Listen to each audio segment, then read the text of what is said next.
Balakrishna Chiranjeevi episode ప్రకంపనలు continue అవుతూనే ఉన్నాయి. విదేశాల నుంచి చిరంజీవి ల్యాండ్ అవ్వడంతో మరింత చర్చనీయాంశంగా మారింది వ్యవహారం.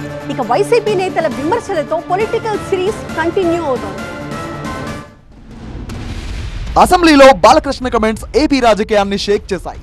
ముఖ్యంగా చిరంజీవి పేరు తీసుకోవడంతో ఇప్పుడు పెద్ద దుమారమే రేగింది. ఆ సమయంలో విదేశాల్లో ఉన్న చిరంజీవి వెంటనే రియాక్ట్ అయి లేఖను విడుదల చేశారు. భారత్ లో లేనందున లెటర్ రాస్తున్నా అంటూ అందులో పేర్కొన్నారు. లేటెస్ట్ గా అమెరికా టూర్ నుంచి హైదరాబాద్ కు తిరిగి వచ్చారు చిరంజీవి. అయితే ఏపీ అసెంబ్లీలో జరిగిన వ్యవహారంపై స్పందించేందుకు నిరాకరించారు ఆయన.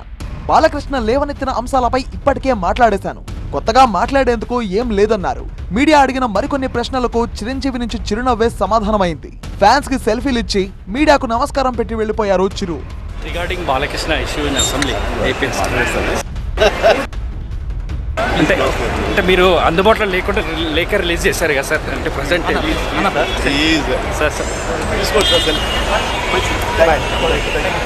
వైసీపీ నేతలు మాత్రం ఈ విషయాన్ని వదిలిపెట్టడం లేదు.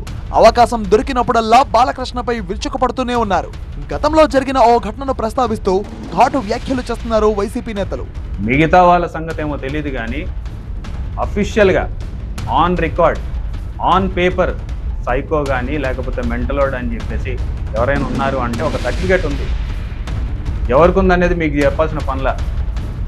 ఈరోజు మాట్లాడిన ఆయనకే ఆ సర్టిఫికేట్ చూపించుకొని గతంలో ఒక పెద్ద సంఘటన జరిగితే ఆ సంఘటన నుంచి ఎవరు కాపాడినారు, బాలకృష్ణపై ఇప్పటి వరకు ఎందుకు చర్యలు తీసుకోలేదని డిమాండ్ చేశారు మాజీ మంత్రి జోగి రమేష్.